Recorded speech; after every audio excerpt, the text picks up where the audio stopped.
All right, so you're concerned, how can you find good employees? I got it. It's a great question. Lots of books on this. I'm going to give you 3 down and dirty tips.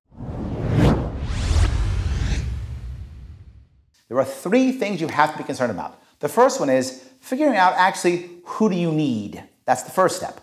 The second step is figuring out how to search.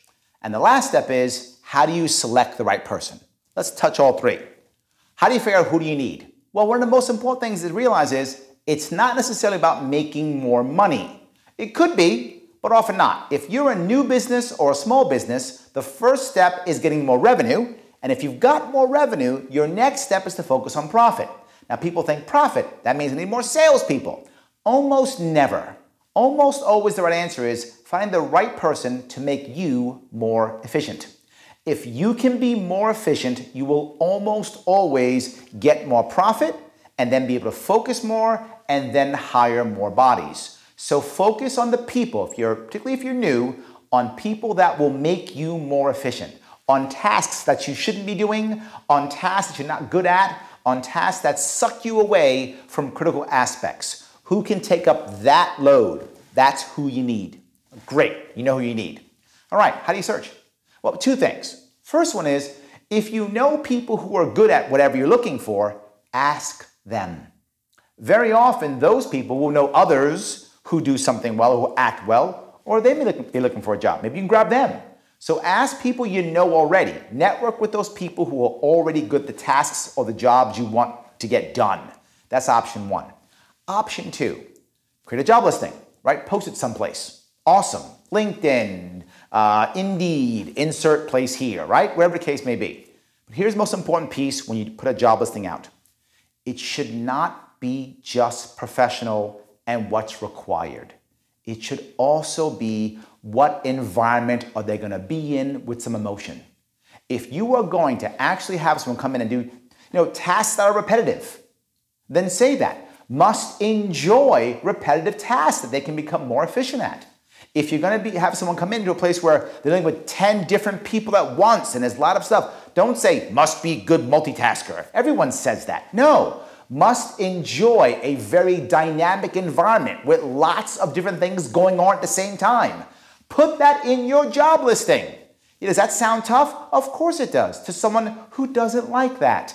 And that's the goal. If I'm going to put someone in a position where they have to deal with vendors and customers and me and whatever the case may be, why would I say multitasker? I might want to say, must be very happy, satisfied, enjoy, words like that in this kind of environment.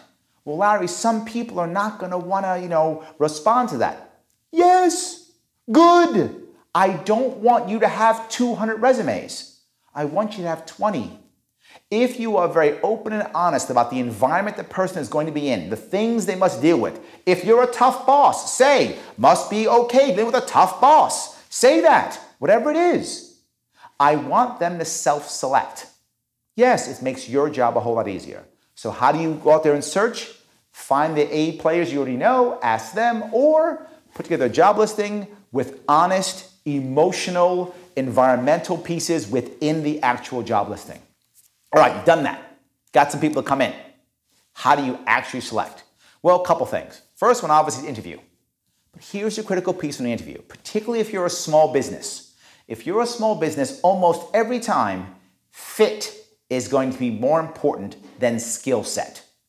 What does that mean? Personality will often matter more than skill set because their job will probably morph, things will change, you have to teach them new things. If they have the right personality for your position, the right personality for your company, they'll learn, they'll get better, they'll stay. I don't want you to rotate through people. The more you rotate, the more you're broken, the more time you waste training, the more your customers start seeing the turnover and why can't they have the same guy or gal on the phone all the time. All those things hurt your business. So look for fit more than skill set. Ask questions about personality. Ask questions about what's going to actually happen. But more importantly, your sales cycle when it comes to an actual hire should be long. I don't want to hire someone in a week. I want to hire them in 2 months. Why 2 months? Larry, wait a minute. If I do 2 months, they may get another job. Good. Let them. Again, they've self-selected. They didn't want your job. They wanted a job. I want someone who's prepared to work hard to get your job. So it should have some time.